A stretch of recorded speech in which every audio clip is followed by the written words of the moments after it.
last year when Chris Letang had a stroke and he got that massive contract the year before, and everyone's like, oh, he's overpaid. Well, fast forward to a year later, Chris Letang might be one of the most underpaid defensemen in the league. Just saying. I mean, they come out of the All-Star break. He has a concussion. No Crosby. No Malkin for the first game back. They're playing a great Winnipeg Jets team. And what does he do? He gets 5 assists in a 5-3 win. They get shut out against the Capitals. And then they win 2-1 against the Devils in overtime, meaning that he has points on all 7 of the last Penguins goals, which is ridiculous. I don't think that's ever happened. The last time a defenseman got 5 assists in one game was 2007, back when Dion Phaneuf did it. He now has the most points per game out of any defenseman in the league with about 90. He's on pace for like 68 points, which is nuts for a D-man. He's only 3 points back of Giordano for the league-leading defenseman. The guy above him, Ken Shattenkirk, just got hurt and is probably out for 6 to 8 weeks. And the Tanks played 6 less games than all these people. If that does not spell Norris Trophy, I don't know what does. I'm telling you, this guy is in full beast mode right now.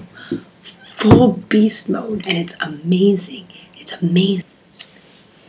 Yeah, so the Tanks finally got his groove back. The system's really, really helping him. He plays great against the Jets. 5 assists, like I said. Lose for nothing to Washington.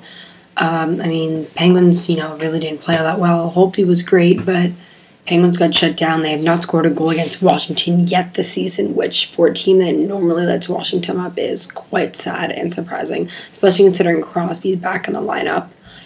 Then they beat New Jersey 2-1 in overtime, a game they were actually down for basically all the third period, and Corey Schneider stood on his head, almost stole the game for New Jersey. But Simon Dupre gets the game winner in overtime after a couple missed posts and absolutely sheer larceny, highway robbery from Schneider on Crosby. The Penguins definitely deserve that win. I don't really expect much from this team right now because we're still missing Hornqvist. We're still missing Hornqvist is back. We're still missing Como. We're still missing Malkin. We're missing Mata. We're missing Dupuis. We're missing Ehrhoff now. Ehrhoff's hurt with a concussion. He got hurt in the Washington game.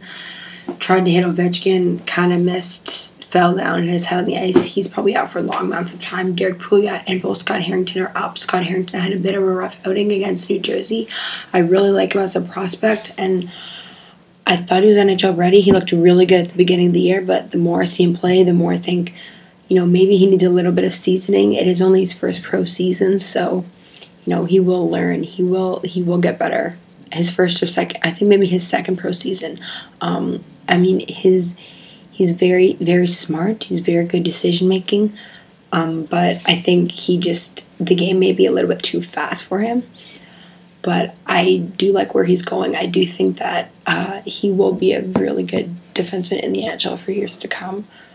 But he's not quite there yet. But I think next year he'll be there. Derek Pouliot, I think, should play minutes now. I think he's probably ready to step into the league now.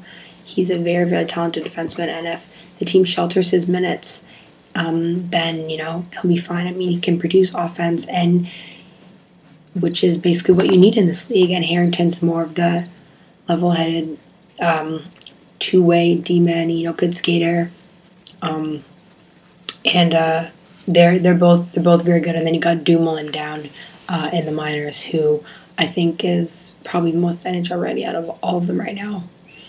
After Pouliot, but for some reason they have not called him up again. Not quite sure why. But anyways, yeah, so, but injuries, again, killing this team, absolutely killing this team. We're still second in the division, but the Penguins have had real trouble scoring that lead. They have been, they still have great possession numbers. They've been playing pretty well for the most part. They haven't been getting outplayed, but there's only so much you can do when you got chumps in your lineup every night. You can't keep relying on 1 or 2 lines to win you games. And then the Lapierre trade right after the Winnipeg game. That made no sense. You immediately got rid of a really good depth guy from your lineup, brought in a guy who gives you grit and tenacity, who is way worse. That trade made no sense to me. And then you got Lapierre and Downey on the same line. One of those two is going to cost you a big game in the playoffs. They're both liabilities. They both run around like idiots. To me, that trade did not make sense. There was a little rumor that Penguins made an offer for Daniel Winnick from the Leafs. It's obviously rejected, but if they could do that, that would be amazing. Maybe throw in someone like a Brandon Sutter on the way back, because he's just been absolutely terrible this season. They're using him in a number 2 role right behind Crosby, and he's not fit for that lineup at all. He's not a number 2 center. His Corsi numbers have been basically below 4th line this year. Like, they've been replacement level bad. Did not think he was that bad. So while Letang's been amazing, Crosby's been slumping, but he's playing well, but I still think he's probably a bit injured. Sutter's been terrible.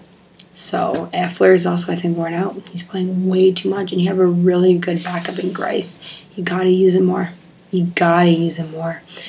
Fleury was not very good against Washington. He was fine against New Jersey. I mean, Penguins are great defensively, do not give up a lot of shots. He was not really challenged, but again, Greiss is sitting right there, and if you want to go deep in the playoffs, you can't play Fleury 60 games in a season. You just can't. Yes, more on that point. So Ryan Wilson of the Hockey Buzz, you can follow him on Twitter at Gunnerstall, has a great article out today about Fleury's rolling save percentage and how it's regressed from 929 even strengths to, I think, 919.